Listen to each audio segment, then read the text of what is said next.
So Villanova, 27-day layoff. They come out. They're at home. They play Seton Hall. Seton Hall's a pretty good team. They're probably a tournament team.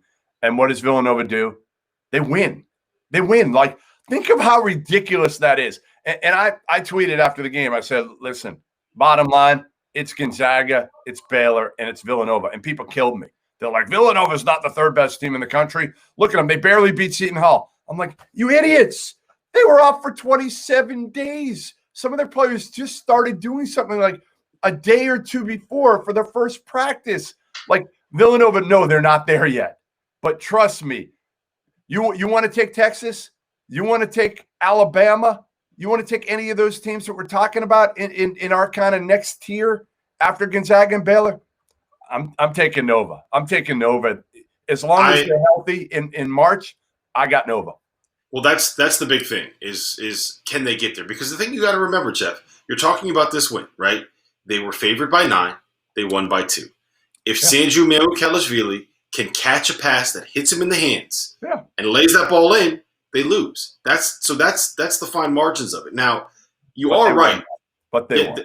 They won, but it's not like it was a blowout. It's not like it was defining a game. It's not like it's something that they couldn't. They didn't play in a I know. You're right. You're right. Hold on. Relax. I'm not disagreeing with you. So relax over there. The issue is we don't know what they're going to come back and end up being, and it's not like they were this unbelievable juggernaut before they went down. You know, they lost to Virginia Tech, and Virginia Tech is good, but we're not saying Virginia Tech's the best team in the ACC. So I'm with you that they belong in that conversation. They probably belong at the top of that next tier list just because they are Villanova and of the players they have on the roster and the coaches on that sideline. But I'm not ready to put them in the same conversation as Baylor and Gonzaga. We got to see more than just a 2-point home win over Seton Hall where they should have lost. They're third. All I'm saying is they're above everybody else. That's all I'm saying. I'm not saying they're at Gonzaga or Baylor's level. I'm saying if there's a top 3. Like, come on, how you got to put your house in the line for a team not named Gonzaga and Baylor to win the national title this year. Today, you got to pick one team. Who's it going to be?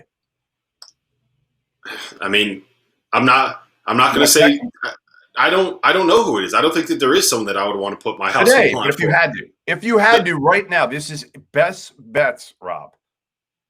If I had to, futures right now. Futures. Everybody's the same. Villanova's right there.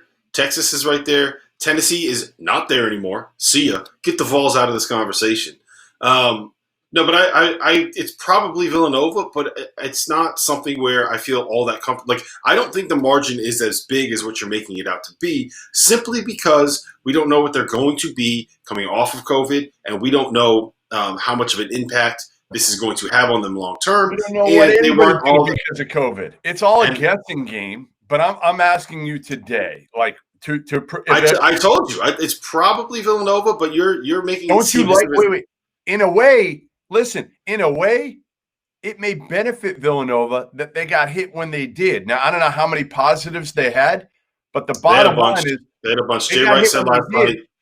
Jay Wright said last night that Jermaine Samuels was one of them. And he came out yesterday, came off the bench, had 20 points and 9 boards, hit 3 huge threes. He was awesome. That kid is such a good player. Villanova way, Rob. The Villanova way.